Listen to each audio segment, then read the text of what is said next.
کیونکہ دیکھیں اگر آپ ایک معمولی سی گڑی چوری کا معاملے پر ایک بندے کو آپ اندر کر سکتے ہیں، تو جنہوں نے پورا ملک لوٹا ہے، جنہوں نے آسٹریلیا میں جزیرے لیے ہیں، جنہوں نے پاپا جونز کی سینکڑوں کے ساتھ سے فرنچائز بنائی ہیں، جنہوں نے پورے یورپ میں ایون فیلڈ لندن میں سارے کا سارا ان لوگوں کا ہے، جن کی دبیز میں پراپرٹیاں ہیں، جن کے سرے محل ہیں، تو یہ نا جو ہر جگہ پاکستان کا پیسہ لوٹ کر بیٹھے ہوئے ہیں، تو ان کو پھر کیا سزا ہونی چاہیے؟ یہاں پر تو لوگوں نے سر جی BMW جو تھی وہ انہوں نے 2-4 لاکھ میں جو ملی تھی وہ انہوں نے توشہ خانہ سے لے لی. ایک گڑی کے معاملے پر جو خان صاحب کو سزا دی ہے، لوگوں نے یقین کیجئے ہم سب محب وطن پاکستانی ہیں، پاکستان کے اداروں کا احترام کرتے ہیں، عدلیہ کا احترام کرتے ہیں، فوج کا احترام کرتے ہیں، لیکن جس طریقے کے ساتھ بوڑے طریقے کے ساتھ ایک ایسے عالمی لیڈر کو جس کی ایک اپنا پہچان ہے، جس کا ایک اپنا نام ہے، اس کو ایک بے بنا بالکل مقدمے پر اتنی بڑی سزا دی گئی اور عدلیہ کو پریشرائز کیا گیا. کیا وجہ ہے کہ خان صاحب کی ابھی تک کیوں یعنی کہ ان کی بیل نہیں ہوئی؟ کیونکہ ان پر پریشر ہے. جو بندیال صاحب ان پر ڈنڈا ان کے سر پر ہے، انہوں نے بھی یہاں پہ رہنا ہے. تو یہ ڈنڈے والے ہیں، ان کو تھوڑے سے ہوش کے ناخن لینے چاہیے کہ یہ ملک ہم سب کا ہے، یہ ہمارے بزرگوں نے بڑی قربانی سے حاصل کیا ہے. تو یاور صاحب 75 سال کے بعد اگر 76 سال کے بعد اگر ہم آزاد نہیں ہیں، تو پہلے ہم انڈیا سے یا ہم ہندو سے یا انگریز سے اپنے حقوق مانگتے تھے، اب ہم پنڈوال سے اپنے حقوق مانگتے ہیں. تو یہ میں تھوڑی سی سخت بات کر گیا ہوں، لیکن ہم سوری ٹو سے یہ ریالٹی ہے. جو جمہوریت ہوتی ہے وہاں پر عوام کی رائے کا احترام کیا جاتا ہے. ایک آپ پاپولر 3 لیڈر کو جو پاکستان کے عوام کی دلوں میں بستا ہے، جو پوری دنیا میں ایک پاکستان کی پہچان ہے، آپ کس طریقے کے ساتھ آپ اس کو پابند سلاسل کر رہے ہیں؟ اور ایک بونڈے مذاق ساتھ جس طرح خالد بھائی نے فرمایا کہ یقین کیجئے کہ کوئی ایسا جرم نہیں ہے جو خان صاحب پہ انہوں نے کوئی دفعہ نہیں لگائی. 186 مقدمات ان پر لگائے ہیں. یہ تو یقین کیجئے یہ تو ایک انہوں نے گینز بک آف ریکارڈ میں انہوں نے نام ڈال دیا اس بندے کا. کرپشن کا اس پر کوئی کیس نہیں تھا، بونڈے طریقے سے انہوں نے سارے کے سارے الزام لگایا اور عوام نے اس پر اپنے تحفظات کا اظہار کیا ہے. اور آپ نے دیکھا ہوگا کہ ہر جو بڑا جلوس جلسہ تھا، یقین کیجئے وہاں پر جتنے پاکستان کی زندہ باد کے نعرے لگے، جتنے پاکستان کے سبز حلالی پرچم تھے، وہاں پر PTI کے پرچم بھی تھے. عوام نے اپنی ایک دائرے میں قانون کے اندر رہ کر اخلاقیات کے دائرے میں رہ کر اپنا پروٹیسٹ انہوں نے احتجاج اپنا ریکارڈ کروایا ہے. لیکن جو ہماری آپ نے جس طرح بھی فرمایا کہ ان کی آواز وہاں تک پہنچنی چاہیے کہ نہیں پہنچی، ان کو سب پتا ہے، لیکن ان کے مقاصد کچھ اور ہیں. دیکھیں کہ سائفر سے لے کر آج تک جس بھونڈے انداز کے ساتھ دیکھیں 10,000 کارکن جو ہیں ان کو پابند سلاسل کیا گیا ہے اور ان پر نام نہاد جو مقدمات ہیں. اب خان صاحب جیسا محب وطن بندہ جس نے پاکستان کی ہر خود مختاری کی جنگ لڑی ہے، ہر فورم پر اس پر 186 مقدمات بنا دیتے ہیں. پبلک ان کے ساتھ کھڑی ہے. دیکھیں جو ہمارا KPK ہے، دیکھیں خان صاحب ایون جیل میں تھے، جاور صاحب وہاں پہ وہ 2 سیٹوں کا الیکشن نکال گئے اور انہوں نے ساری جماعتوں کو بچھاڑ کے رکھ دیا. آپ کو خلق خدا جو ہے اس کی آواز کو بھی سننا چاہیے. جو ہمارے بڑے ہیں، جو راول پنڈی میں بیٹھے ہیں سفید والے، ان کو بھی سوچنا چاہیے کہ ہماری عوام کیا سوچ رہی ہے. اور خدا نہ خواستہ کسی ایسے نہج پر حالات نہیں جائیے جہاں پر پوائنٹ آف نو ریٹرن ہو. یہ ان کو عوام کی آواز کو سننا چاہیے. دیکھیں ہم نے پہلے بھی ایک ثانیہ کیا تھا 1971 میں، ہم نے عوام کی بات کو نہیں سنا تھا، ہم نے ڈنڈے کی بات کو سنا تھا. رزلٹ آپ کے سامنے ہے. اور اس کے بعد چھوٹے صوبے میں، بلوچستان میں، سندھ میں، KPK میں ہم نے نفرتوں کے بیج بوئے ہیں. اور خدا نہ خواستہ ہم نہیں چاہتے کہ پاکستان میں ایسا کوئی سانحہ ہو یا خدا نہ خواستہ عوام کے درمیان ہو. ہم سارے محب وطن پاکستانی ہیں. ہم ایک یونٹ پر پاکستان پر ہم ایمان کی حد تک ہمارا یقین ہے اور ہمارا یہ بھی یقین ہے کہ ہمارا ملک انشاءاللہ تعالیٰ تک روز قیامت تک یہ سرتاب رہے گا. لیکن خدا کے بندوں، خدا کے لیے جو پبلک ہے اس کی آواز کو سننا چاہیے. اسی کو ہم جمہوریت کہتے ہیں. اگر آپ لوگ عوام کو ایک دیوار کے ساتھ لگائیں گے تو یہ آپ نسلوں میں نفرت کے بیج بو رہے ہیں. تو خدارہ ہمارے جو بڑے ہیں ان کو سوچنا چاہیے کہ ہر کیسز کا فیصلہ میرٹ کی بنیاد پر ہو، تاکہ عوام میں جو اس وقت جو ایک تشویش پائی جاتی ہے اس کا ازالہ ہو. بہت شکریہ تفصیلی جواب کا. خالد صاحب، ہم اپنے حقوق نہیں لے رہے، نہیں لے سکتے تو کیا ہم کشمیریوں کے لیے آواز بلند کریں گے تو ان کے حق کے لیے لڑنا ہمارے لیے حالات کے پیش نظر کس قسم کا میسج دے رہا ہے پاکستانی عوام کو اور پاکستان کی حکومت کو اور پاکستان کے کارندوں کو اور پاکستان کی ترقی پذیر جو ہے وہ لوگ الحمدللہ 76 سال سے اس پذیر نے نہ پذیرائی ہمیں ملی اور نہ ہم پذیر سے ہماری جان چھٹی. اب پذیر کی بجائے ہم پنیر بن گئے ہیں لیکن کوئی سننے والا نہیں ہے. تو کیا کہیں گے آپ کہ عوام پس رہی ہے اور ہم اپنے حقوق کی جنگ لڑ رہے ہیں لیکن کشمیریوں کے لیے کیا ہم کر سکتے ہیں؟ آج یوم آزادی ہے بھارت کا، تو اس حوالے سے بھی کیا فرمائیے گا؟ جی یار بھائی کشمیر کا وہ کہ آج کل کوئی مسئلہ ہوتا ہے نا تو ہم کہتے ہیں یہ کوئی جو مسئلہ حل نہ ہو رہا کہتے ہیں یار ہے تو مسئلہ کشمیری بن گیا. صحیح. تو وہ آج وہی بات بن چکی ہے کہ جتنے بھی ہمارے لیڈر آئے ہیں انہوں نے بات تو بڑی کی ہے کشمیر کے لیے ہم کریں، کشمیر کے لیے ہمارے بھائی ہیں، کیونکہ کچھ گراؤنڈ ریئلٹی ہے اس کو ماننا پڑے گا. ہمارے 4 صوبے ہیں اور بھارت کا آپ کو پتا ہے کتنے صوبے ہیں، کتنی ان کی بڑی فوج ہے، اور انہوں نے اپنے ملک میں ایک تعلیم عام کر کے اب یہ حالت ہو گئی کہ یو کے کی جو گاڑی رینج روور ہے وہاں پر بنتی ہے. بہت ساری وہ چیزیں ایسی ہیں جو وہاں پر ہیں، بڑی بڑی کمپنیاں بی ٹی ہے اور بھی کمپنیاں ہیں جنہوں نے اپنے آفس وہاں بنا لیے ہے. تو اب وہ ان کی جو گرپ ہائی لیول پہ چلی گئی ہے. ٹھیک ہے، ہمارے انفارچونیٹلی سیاستدان جو آئے ہیں اور جو طاقتور حلقے ہیں انہوں نے کوئی ایسا احتساب کا انتظام نہیں بنایا. آپ دیکھ لیں کتنی کرپشن ہوتی ہے اور جو آدمی جس کے اوپر کتنے کیسز بنے ہوئے وہ آتے ہیں، وہ سارے کرپشن معاف، کیسز معاف. وہ پرائم منسٹر ساگ ڈار صاحب اشتہاری تھے، وہ دیکھیں. ایک ہمارا بھائی اس کی یاد آ گئی مجھے پھر، عمران ریاض خان صحافی ہمارا، اور دیکھو اس کے میرا 95 ڈیز ہو گئے. ان بیچارے کو گھر سے اغوا کیا ہوا ہے. اس کا گناہ کیا تھا؟ اس کا گناہ یہ تھا کہ اس کو اسٹیبلشمنٹ کی طرف سے کچھ نام دکھائے گئے بھی یہ نواز شریف ہے، یہ کرپشن کی ہے، یہ بعد میں اس کو کہا گیا نہیں یہ ٹھیک ہو گئے. کہتا ہے جی پہلے آپ نے مجھے ڈاکومنٹس بنائے تھے سب، اب میرا ان کے خلاف ہو گئے میرا ذہن، آپ مجھے کہہ رہے ہیں یہ ٹھیک ہو گئے. اس وجہ سے اس نے لائیو پروگرام میں کہنا شروع کر دیا. پھر کس طرح بیچارے کو جبری اس کی گمشدگی ہو گئی ہے. میں نے تو 14 اگست والے نے میسج ریکارڈ کیا تھا جنرل آصم صاحب سے بھی کہ آپ مہربانی فرمائیں یہ اس غریب آدمی کا کیا قصور ہے. اگر بولتا ہے تو اس کو بولنے دیں. باقی میڈیا کی کنڈیشن ہو چکی ہے کہ جو پریس ریلیز سرکاری ہوتی ہے نا اس کو وہ فالو کرتے ہیں.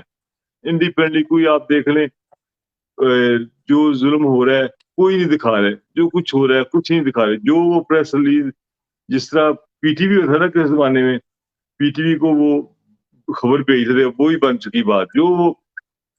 جو پریس انفارمیشن ڈپارٹمنٹ ہے نا وہ جو بھیجتا ہے نا لوگ سب ٹی وی چینل کو سب اسی کو فالو کرتے ہیں. خبروں والی سٹوری کوئی نہیں ہے. تو باقی آپ بات کریں کشمیر کی، اب مولانا فضل الرحمان جیسے رہے کشمیر کمیٹی، کشمیری وزارت، وہ انجوائے کرتے ہیں، کھاتے پیتے ہیں، آگے چلے جاتے ہیں، بیان کی حد تک کشمیر ہے. لیکن ایک بات میں ضرور کہوں گا، عمران خان صاحب نے کشمیر کا ایجنڈا یونائٹڈ نیشن میں جا کے اٹھایا اور بڑے زوردار طریقے سے اٹھایا. خالی نہ وہ، اس کے علاوہ مسلمانوں کے حوالے سے بھی جو انہوں نے باتیں کی کہ جو ہمارے دلداری ہوتی ہے ہمارے نبی پاک صلی اللہ علیہ وسلم کی جو اگینسٹ بات کرتے ہیں اس کی بھی ایک اس نے یعنی کہ پہلا مسلمان لیڈر میں کہوں گا جس نے وہاں پر اس طرح بات کی. پہلے میں نے تو کوئی نہیں دیکھا جس نے بات کی اسلام کے اوپر اور کشمیریوں کے اوپر. تو انہوں نے بات کی بار اب جو یار بھی دیکھیں آپ اس وقت کچھ کر سکتے ہیں جب آپ کے پاس کچھ ہو. آپ تو یار خود فقیروں کی طرف آگے پھرے ہیں، 3 ارب کے لیے 2 ارب کے لیے آپ ان کے ترلے کرتے پھرتے ہیں. یہ آپ کی حالت ہے کہ پرائم منسٹر وعدہ کر کے جاتے ہیں کہ ایک میٹنگ ہوگی وہاں پر ملیشیا میں اور ترکی بھی جائے گا، وہاں پر ایک ٹی وی چینل بنائیں گے خوب میٹنگ لے. تو سعودی عربیہ کہا تھا نہیں جانا آپ نے، تو خان صاحب کو نہیں جانا پڑا. اور یہ انہوں نے بتایا کہ جی ہماری ادھر اتنے لاکھ لوگ کام کرتے ہیں، اگر چلے جاتے ہیں وہ ان کو ملک سے نکال دیتے. بہت ساری چیزیں پہ پھر ہم محتاج ہیں, ہم کچھ کر نہیں سکتے. کچھ کر سکتے جب ہم خود کسی لیول پہ ہو. ہمارا اپنا کوئی لیول نہیں ہے, ہماری سیاستوں نے ہمیں بننے نہیں دیا. ہم کیا کریں گے کسی کے لیے؟ جب آپ کے پاس, میرے پاس کوئی پیسے نہیں ہیں, آپ اس پہ, آپ کو ضرورت ہے پیسوں کی, میں کہاں سے دوں گا؟ میرے پاس ہی نہیں ہے. تو جب ان کے پاس اپنی وہ طاقت نہیں, اپنی وہ چیز نہیں ہے, تو وہ کیا کریں گے؟ جی تو شکریہ. جی بڑی تفصیل کے ساتھ ماشاءاللہ انہوں نے بھی تاریخی حقائق پر روشنی ڈالی ہے. عاصم صاحب, ہم کسی جوگے ہیں کہ نہیں, یا عوام کی آواز کو بھی دبا دیا جاتا ہے؟ کشمیریوں کی آواز کو تو ہم دبا ہی رہے ہیں. آج یوم بھارت کا یوم آزادی ہے. اس موقع پر ہم کشمیریوں کے لیے بھارت سے یہ گزارش کر رہے ہیں اس پروگرام کے ذریعے سے کہ وہاں پر ظلم کو بند کیا جائے, اور جو ظلم کے پہاڑ وہاں پر ڈھائے جا رہے ہیں, کم از کم ہم آواز تو بلند کرنے کا حق رکھتے ہیں, وہ تو کیجئے. پاکستانیوں, آپ سے بھی گزارش ہے کہ جس وقت آپ پی ٹی آئی کا جھنڈا اٹھائیں, ساتھ کشمیر کو بھی یاد رکھیں, کشمیریوں کو بھی یاد رکھیں. وہ بھی ہمارے بہن بھائی ہیں, ہمیں دل و جان سے عزیز ہیں.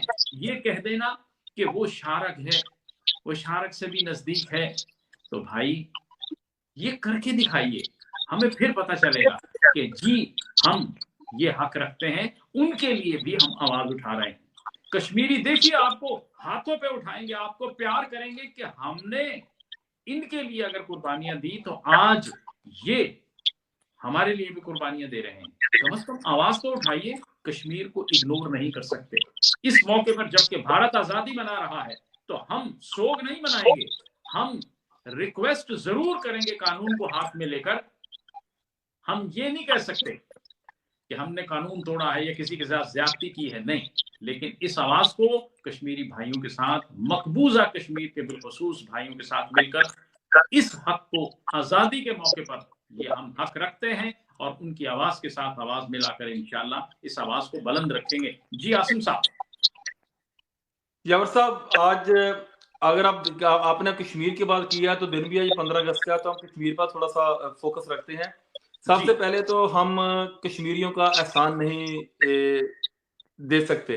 اس کی وجہ یہ ہے کہ اگر آپ دیکھیں کہ منگلا ڈیم اور طویلا ڈیم جو ہے وہ کشمیریوں نے اپنے زمینوں پہ اپنے آباء و اجداد کی قبروں کو سارے انہوں نے قربانیاں دے کر بنایا, اور جس کی وجہ سے آج پاکستان میں روشنی ہے. آپ نے صحیح فرمایا کہ ہم کشمیریوں کا دینا نہیں دے سکتے, اس کی وجہ سے پاکستان میں روشنی ہے. اگر آج طویلا ڈیم اور منگلا ڈیم سے پاکستان کی جو گریڈ میں جو ٹوٹل الیکٹریسٹی ہے, یقین کیجئے وہ 80% کے لگ بھگ ہے. اگر کشمیری اپنا وہ طویلا ڈیم اور وہ جو منگلا ڈیم ہے اس کی رائلٹی ان کو کیا ملتی ہے؟ Paints. I'm sorry to say paints. ان کو کچھ نہیں ملتا, ان کو پینٹس ملتے ہیں. وہ سارے کے سارے جو اتنا یعنی کہ پاکستان کے گریڈ میں جو الیکٹریسٹی دیتے ہیں, جو ہمارا ملک کی انڈسٹری چلتی ہے, ہمارا ملک میں روشنی ہے, وہ ساری کی ساری کشمیریوں کی مرہون منت ہے. اور آپ یقین کیجئے, میں سلام پیش کرتا ہوں آج 15 اگست کے دن سے, آپ بھول گئے ہیں سید علی شاہ گیلانی صاحب کو, جنہوں نے پاکستان کی ہر موقع پر انہوں نے پاکستان کی آواز کو بلند کیا, چاہے وہ کوئی دن ہو. لیکن وہ ایک سچے سید علی شاہ گیلانی صاحب ایک بڑے سچے اور محب وطن پاکستانی تھے, اور واقعی بہت بڑے لیڈر تھے. لیکن یہاں تک کشمیر کی بات آتی ہے, بدقسمتی سے جس طرح خالد بھائی نے کہا کہ 1947 سے لے کر اب تک جو بھی حکمران آئے, جو بھی نام نہاد کشمیر کمیٹیاں بنی, یہ صرف دوروں کی حد تک ہی رہیں. کبھی وہ سوئٹزرلینڈ چلے جاتے تھے, کبھی وہ فرانس چلے جاتے تھے, کبھی وہ امریکہ چلے جاتے تھے, اپنے پرائیویٹ جیٹس میں حکومت کے خزانوں سے 5 سٹار ہوٹلوں میں رہتے تھے, اور سارے کے سارے اپنی خاندان کو, قریبی دوستوں کو سیر کرواتے تھے. نام فنڈ کشمیر کے یوز ہوتے تھے کہ کشمیر کمیٹی کا اجلاس ہوا, اور نتیجہ 0 × 0 = 0, وہ 0 ہوتا تھا. کسی نے کشمیر کے لیے کوئی آواز بلند نہیں کی. اور دوسری بدقسمتی کی بات یہ ہے, یہ عالمی طاقتوں کی منافقت ہے. یہ عالمی طاقتوں کی منافقت ہے. ایک طرف جمہوریت کا راگ لاپتے ہیں, 76 ایئر ہو گیا ابھی تک کشمیری کو حق نہیں ملا. سوری سے, لیکن دیکھیں یاور صاحب, آپ کو شاید یاد ہوگا کہ آسٹریلیا کے نزدیک ایک چھوٹا سا جزیرہ ہے ایسٹ تیمور. ایسٹ تیمور انہوں نے, ان کا مقصد تھا, ان کا مفاد تھا, جہاں پہ چند اقلیتی عیسائی تھے, انہوں نے انڈونیشیا کے ساتھ لگتا تھا، ایک آئلینڈ تھا، انہوں نے کیونکہ ان کے مفادات تھے، انہوں نے ایسٹ تیمور کو، آپ نے دیکھا ہوگا کس طریقے کے ساتھ راتوں رات ایک ریزولوشن پاس کرائی یو این او سے اور اس کو آزادی دلوا دی. بات چلے جاتے ہیں ہم تھوڑی سی سوڈان کی. جب ہم سوڈان کی طرف جاتے ہیں، دیکھیں عالمی طاقتوں کی منافقت کی بات بتا رہا ہوں. جو ساؤتھ سوڈان ہے وہ آئل سے بھرا ہوا تھا، انہوں نے اس کو 2 ٹکڑے کر دیے، جو یعنی کہ کیا جہاں پر ان کا مفاد تھا انہوں نے ساؤتھ سوڈان پہ اپنا قبضہ کر لیا. اس طریقے کے ساتھ آپ کے پاس چیچنی کی مثال ہے، آپ کے پاس بوسنیا کی مثال ہے جو کہ یوگوسلاوی سے علیحدہ ہوا تھا. یہاں تک ان کے مفادات کی بات ہوتی ہے، یہ عالمی طاقتوں کی منافقت ہے، یہ دیر اینڈ دیر کہتے ہیں نہیں جی یہ انسانی حقوق کی خلاف ورزی ہے، اور وہاں پر پہنچ جاتے ہیں. یہاں تک کشمیر کا کیس ہے، وہ بھی برطانیہ کے دور حکومت کا ہے، یہ 76 سال ہو گئے ہیں، لیکن چونکہ ان کا کوئی مفاد نہیں ہے. اور جس طرح خالد بھائی نے کہا کہ انڈیا اب $640 بلین کی اکانومی ہے، اور جس طرح آپ نے دیکھا ابھی ایپل نے ان کو کانٹریکٹ دیا ہے کہ سارے کے سارے جو ایپل کی پروڈکٹ ہے وہ بھی انڈیا میں بنے گی. ساری کی ساری مین انڈسٹری، مین کار ساری کی ساری چل گئی ہیں. انٹرنیشنل کرکٹ بورڈ ISI جو ICC ہے وہ سارے کا سارا کنٹرول اب انڈیا اور انگلینڈ اور آسٹریلیا کے پاس ہے. انڈیا اب اتنی بڑی قوت بن چکا ہے، اتنی بڑی معیشت بن چکا ہے، اتنی بڑی مارکیٹ بن چکا ہے کہ انفارچونیٹلی کوئی بھی جو عالمی طاقتیں ہیں وہ کشمیر کے معاملے میں وہ انڈیا کی سائیڈ لینے پر مجبور ہیں، وہ بالکل آنکھ بند کیے ہوئے ہیں. ابھی آپ نے حالیہ دنوں میں دیکھا ہوگا کہ جو ہمارے عرب کنٹریز ہیں، اسپیشلی یونائٹڈ عرب ایمریٹس UAE، وہ تقریباً کوئی $30 بلین کی مقبوضہ کشمیر میں سرمایہ کاری کرنے جا رہے ہیں. تو یہ ان سب کے آج کل سارے اپنے معاشی مفادات دیکھتے ہیں. وہ ان کو پاکستان سے کیا، اگر جس سے خالد بھائی نے فرمایا کہ سارے کے سارے ہم تو ایک بکاری ہیں، سچی بات ہے، کشکول لیے پھرتے ہیں ڈور ٹو ڈور. تو انڈیا ایک بہت بڑی اکانومی بن چکا ہے، اور لیکن وہ ساری کی ساری جو غیر ملکی طاقتیں ہیں، جو بڑی سپر پاورز ہیں، وہ ساری کی ساری مجبور ہیں انڈیا کا ساتھ دینے میں. اور ہماری بدقسمتی یہ ہے کہ جو بھی نامنہاد کشمیر کمیٹیاں بنی ہیں انہوں نے صرف اور صرف اور صرف عیاشی کی ہے. میں آپ کو نام لیے بغیر ایک چھوٹی سی مثال دیتا ہوں. یہاں گلاسگو میں ایک دفعہ پاکستان سے ڈیلیگیشن آیا یورپ میں، تو وہاں سے انہوں نے برطانیہ آنا تھا. تو ہمارے ایک معزز سماجی رہنما وہ لینے گئے، تو بعد میں میری ان سے بات ہوئی، وہ کہہ رہے تھے کہ یار یہ ہمارے پر ایک بوجھ بن جاتا ہے، ہم ان کو لے کر آتے ہیں، پھر لے کر ہم نے ان کو ہوٹلوں میں رکھنا آتا ہے، ان کو شراب تک مہیا کرنی ہوتی ہے، شراب تک مہیا کرنی ہوتی ہے اب اپنی جیبوں سے. آتے کس بیس پہ ہیں وہ؟ پاکستان سے آتے ہیں. وہ یا تو وہ اپنی فیملیوں کے دوستوں کے ساتھ آتے ہیں، وہ بزنس کلاس میں آتے ہیں، اور سارا یورپ گھوم کر کشمیر کمیٹی کے خرچے پر عیاشیاں کرتے ہیں، اور جا کر رپورٹ دیتے ہیں کہ اس سے بات کی، اس سے بات کی. یہ سارے کا سارا عوام کی آنکھوں میں دھول جھونک کے مترادف ہے. یقین کیجیے پاکستان کی ذات کے کشمیر کی ذات کے ساتھ کوئی بھی مخلص نہیں ہے.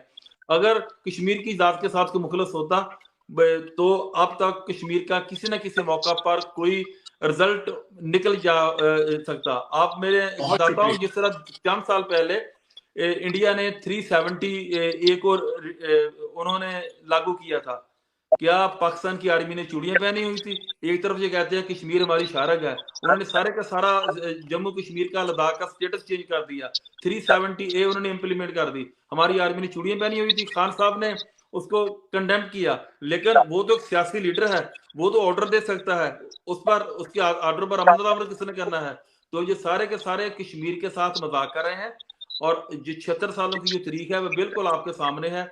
کوئی کسی کشمیر کمیٹی کو کوئی رزلٹ نہیں نکلا، سارے اپنے بیرون ملک دورے عیاشیوں پہ لگے ہوئے ہیں. اور یقین کیجئے کشمیریوں کی لازوال قربانی ہے پاکستان کے لیے، لیکن ہم لوگوں نے کبھی کشمیریوں کے زخم پر کبھی ہاتھ نہیں رکھا، نہ کبھی ہم نے کبھی مرہم رکھی ہے. ہم صرف ان کا نام استعمال کرتے ہیں. 5 فروری آ جاتا ہے، جس طرح جاتا ہے کشمیری ہم تمہارے ساتھ ہیں، دو نعروں کے سوا ہم کچھ نہیں کرتے. سوری سے بہت شکریہ. بڑی حقیقت پر مبنی آپ نے گفتگو فرمائی ہے دونوں اصحاب نے. محترم دوستو، آج بھارت کا یوم آزادی ہے. ہم صرف آزادی میں خلل نہیں ڈال رہے، وہ تو آزاد ہو چکے ہیں اور دنیا کی اس وقت کافی طاقتور پاور بنتے جا رہے ہیں، اور ہم بھی انہی کے ساتھ آزاد ہوئے تھے، اور ہم کتنی کمزور طاقت بن چکے ہیں.